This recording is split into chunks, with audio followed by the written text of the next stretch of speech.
Hey guys, welcome back to an interesting video on Wild Rift. So today we're back with a Lucian supplementary guide, and today we're going to be taking a look at the IE Rush. Now, this is not just unique to Lucian. A lot of ADCs, or pretty much any ADC honestly, because like almost every ADC builds IE at some point in your build, unless you're like an Ezreal or something like that. But technically any ADC can always go for IE as a first item. So this is especially popular on someone like Lucian, so we're going to use Lucian as an example here. You can see that the top 3 players, 2 of them have IE Rush as their top build, and it is, of course, as I said, really popular with a lot of ADCs these days. Now, personally, I'm not a fan, because as you can see from the title of this video, it is a gamble. Of course, IE is a very expensive item, and being a very expensive item, the reason why that's the case is because it increases your crit damage from 175 to 220 percent, which is a lot, but it only gives you 25% crit. That's why IE is normally like a 3rd item or earliest 2nd item, because you want to get the full value from IE, which means that you want to crit and you want to get the extra crit damage from IE. So the thing is about IE is, after it became a ruined item and it reduced your health, it gave you a lot more crit damage.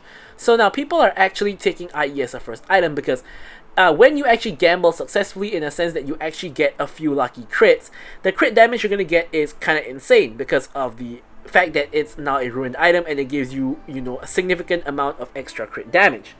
So that's basically where the idea stems from. So of course, before we go into IE, we're still going to start off with the Gluttonous Greaves for the AD and the Omni Vamp. And then we get into the IE as we just discussed. And then we're going to go for Slurry Charge Blade as well as Magnetic Blaster. So Slurry Charge Blade, of course, gives you the attack speed, ability haste, and of course the most important part is whenever you cast a spell, you get the Sunburst passive, which is going to increase your burst damage but also going to give you magic damage. Now, Magnetic Blaster is going to give you additional range, and it is going to also give you additional magic damage. So this is pretty much the first Lucian build that combines both Charge Blade and Blaster. It's normally an either or kind of situation, because you can see in this build we don't have Bloodthirster. So going for these 2 items together means that you can actually technically E-auto to proc both Blaster and Charge Blade at the same time. And this also gives you a lot of magic damage, which is going to make it a lot harder to itemize against you. And this, honestly, this really only stems from IE first item, because if you go for BT first item, it doesn't really make sense to go for these 2 items next, because you need to get IE at at some point. So for example, you could go for BT, Solari Charge Blade, IE here, and then Blaster as the last item. Doesn't really make sense, because you need to have more reminders. So this build really only stemmed from the IE Rush, if that makes sense to you guys. But then of course we're gonna go for more reminder as our 4th item for the Armor Pen, the Grievous Wounds, no surprises there. And last item is something defensive like a GA, a Maw, or you could even overcap on crit and go for Bloodthirster as the last item, because again, Bloodthirster is still an amazing item with an amazing stat line and with the physical vamp as well. Now you will lose some gold value because of the crit, but honestly I still think Bloodthirster is an amazing enough item to go for as a last item. So for the runes, as we all know, Empowerment / PTA is the best rune for Lucian. He procs it really easily and just able to use it to burst people down. Brutal, of course, for the extra damage on auto attacks. Giant Slayer, and here we have Bloodline, of course, because we don't really have healing in our build. And here we have Bone Plating for the defensive stats. You don't really need Hex Splash, but you could go for Sudden Impact if you prefer that. And for the spells, Flash and Exhaust. But with all that said, let's move on to talking about the gameplay.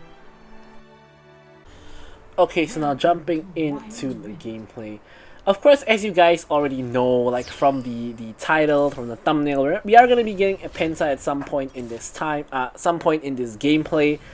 And if you guys remember my previous Lucian video from a couple of weeks ago, we got a Penta kill in that one as well. And since then until now, I actually haven't played Lucian as well. At all. Sorry, not as well. At all. So I think this has to be the first time for me ever that I've gone back-to-back pentas on the same champion in back-to-back matches. So like my last match on Lucian, like maybe let's say 2 weeks ago, I got a penta, and now I'm getting a penta again on Lucian, and I honestly think I've never had that before, ever.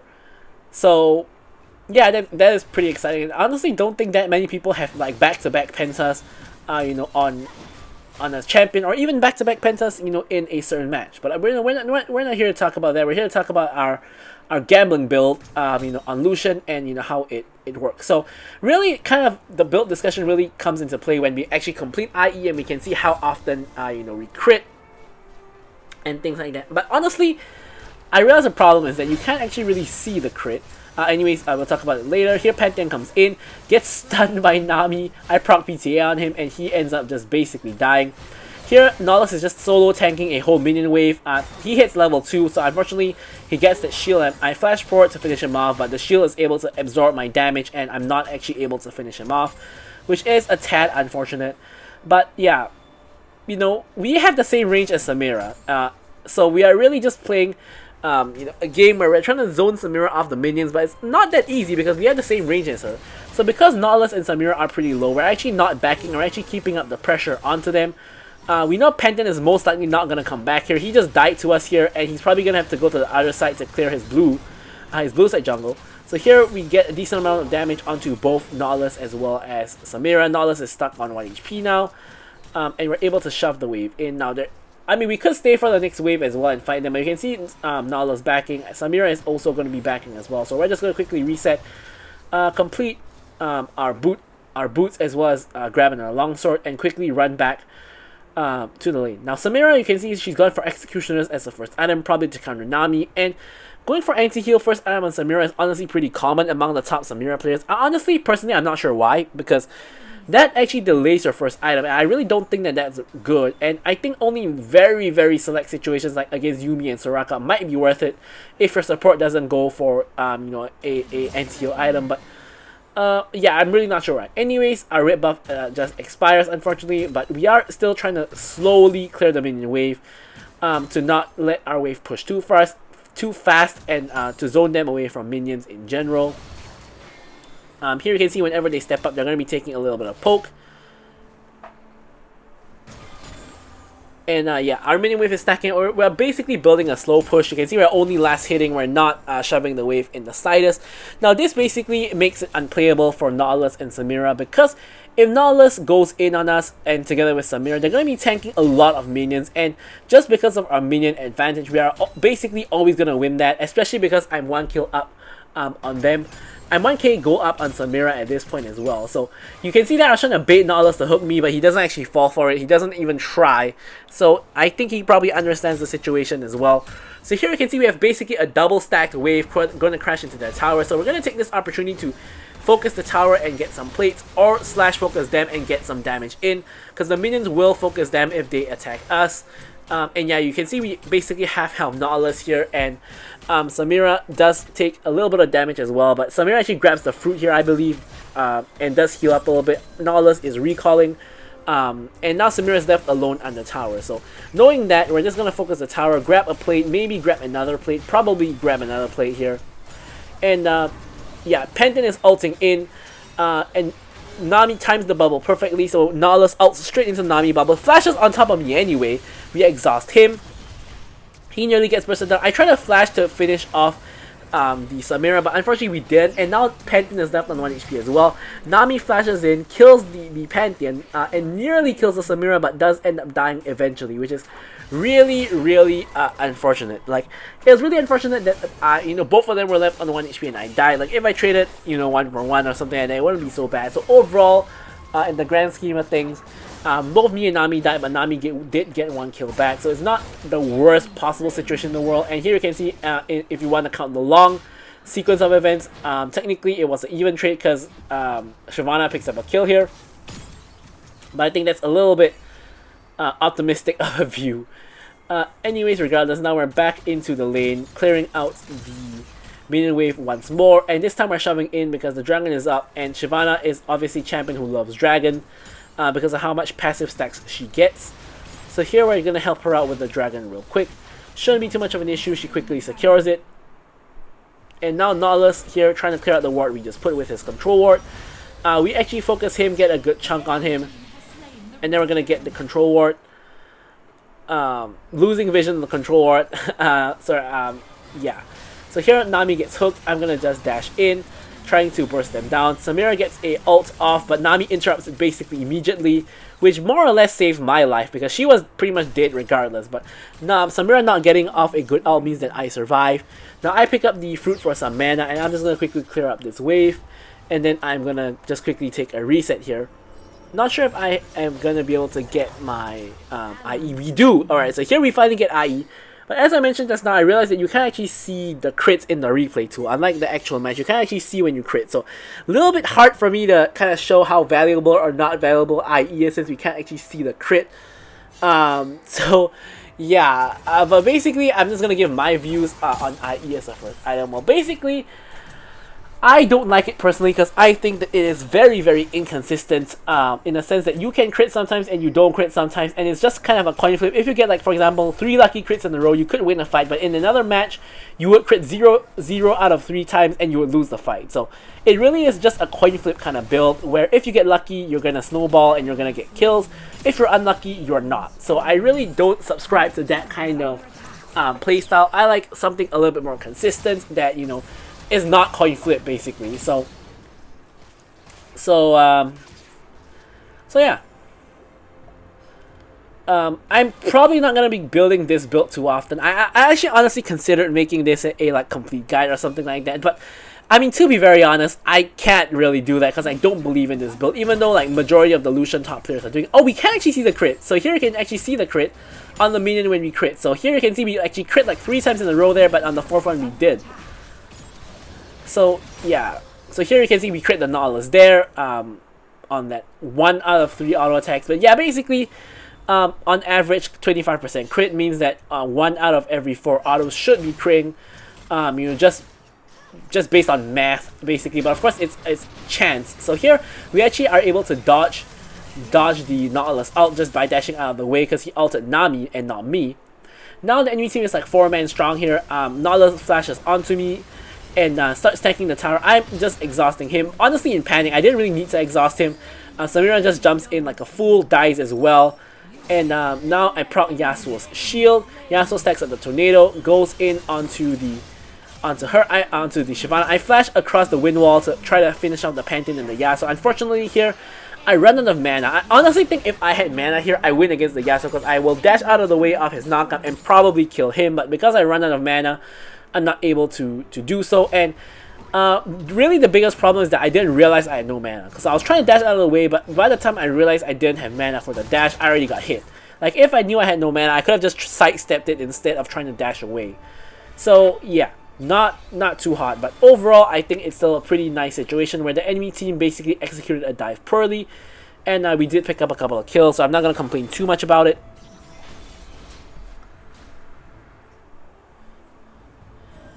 But yeah, so here we're just gonna hit back to the lane, quickly shove in this wave, getting a couple of crits here. Jace jumps in, we're trying to focus him down, proccing the PTA. He flashes away and I'm trying to ult him down, but here I realize I'm completely dead. Entire enemy 5-man team is in top lane for some reason. Nami is the next person to get run down. Pantheon Spear kills her. Shyvana ults in but realizes she can't 1v5. And Malphite's on the opposite side of the map. Orianna's making her way up, but this does not look like a very good situation for my team. Of course, me and Nami both died, so it obviously isn't a very good situation for my team. But yeah, I have no idea why the entire enemy team decided to come top. Like, it doesn't really make any logical sense. Like, yes, Dragon is spawning, but it's not spawning for like 40 seconds at that point in time. Anyways, so here Malphite eventually does end up going in. Tanks up quite a bit of damage. I'm back in the fight. If I can pan the camera to myself, there we go. I'm running down the Yasuo. Nami gets a shutdown onto him. I'm dashing onto the Samira. Samira's trying her best to escape. Tries to slow me down with the Stormrazor, but eventually does end up dying. And here basically we wipe out the entire enemy team with the exception of the Pantheon, who is 1 in 6. Yasuo is honestly the biggest threat on their team. You know, just because he has wind wall, he's pretty fed. Things like that. So Pantheon trying his best to get in for a steal, but ends up eating a combo from me and then getting finished off with the ulti into the auto. With the PTA proc, takes a lot of extra damage. So here we have enough for the Slurry Charge Blade. So now with a second crit item under our belt, we are going to have a lot higher chance to crit. Here you can see we even switched out the dagger to get the glove just to crit more often since we already have IE. When you have IE, you want to always build the crit, crit chance items first because you want a higher chance to crit. Because you want to crit to get the IE passive. So here we try to go on Samira, try to burst her down, but unfortunately once again, the whole enemy team is here to save the Samira, which is kind of bonkers if you ask me. They end up going all onto the Malphite. Malphite pops the gargoyles, ults back in, 1v3 for some reason. Flashes Mastery 7 and just calls it a day and walks out. I mean, I guess he knew he wouldn't die. But yeah, I don't think there's a reason to waste ult there. Regardless, Malphite is the most fed member in the game, by the way. He has like 10k gold, a building full tank. And yeah, I mean, Malphite is like a hard counter to the enemy team. The enemy team is a full AD team, and Malphite hard counters full AD teams because he gets just so tanky, and of course he does damage scaling off of his armor. So, dream match for Malphite in this particular game. Here we're going to help leash the red buff for the Shyvana, like so. Grabbing the buff share, of course.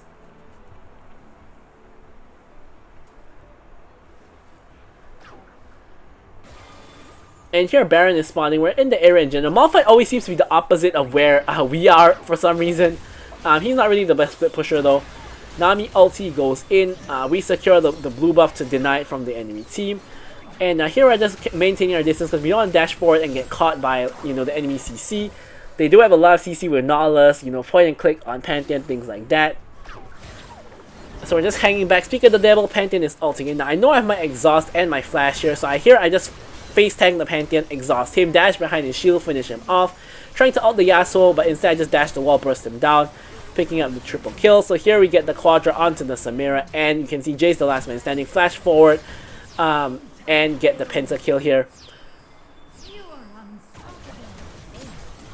And yeah, so here, with the entire enemy team dead, I was thinking there is a possibility that we might be able to end.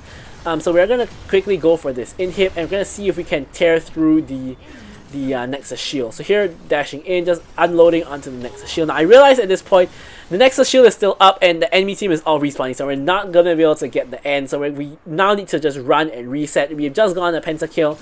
We need to spend our goal, and we ideally don't want to fight. But on the way out, we deny the enemy jungle camps. And here, honestly, I get baited by the Malphite who goes in onto the Nautilus. Nautilus honestly just face checks into us for no reason. And this is where I get baited by Malphite. The Malphite flashes in onto the enemy team. Instead, what happens here, me and Nami get knocked up by Yasuo. Yasuo kills the two of us. Orianna gets off a pretty good ult. And does end up dying eventually. Malphite picks up a kill onto the Jace, and now it's onto the Yasuo. But unfortunately for him, he can't deal with the DPS of both Yasuo, Samira, and even together with Pantheon at the same time, and finally ends up going down. So honestly, I think we just got baited hardcore by the Pantheon, and we shouldn't have, because I knew I needed to reset, and I knew we shouldn't be fighting there, but we did it anyway. Good news here is that now we're not 75% crit with the Magnetic Blaster purchased, and of course we have insane burst damage at this point. So we're going to see what we can do about that.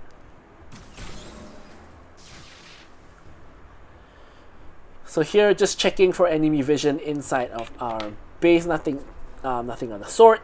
So here we're just trying to prevent them from getting bounty in the mid lane. But Pantheon is honestly going for the bounty in the top lane, which I think he's probably going to be able to get, because Malphite is not going to make it in time to stop him.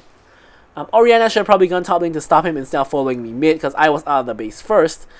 But yeah. Anyways, here we're just face checking the bush with our W. Not with face checking, but checking the bush with our W. And here the dragon is spawning, and this is going to be Dragon Soul for my team. Although it is a Mountain Soul, here Jace ends up getting baited, and we're going to quickly finish him off.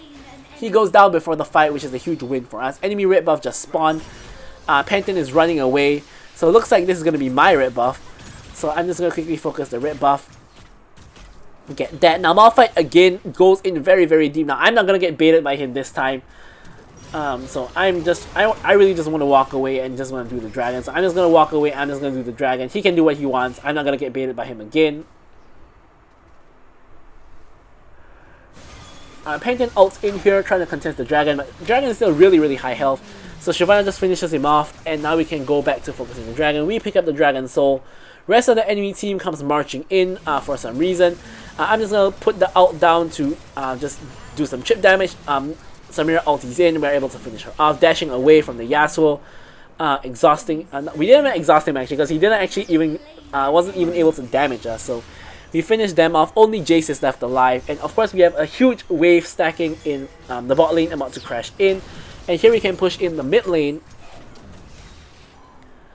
and get the waves synced up. So here I push in the bot lane to sync up the wave as well. We get Shyvana pretty much solos the Baron here, and with the Baron and with these two huge waves, the game is done and dusted.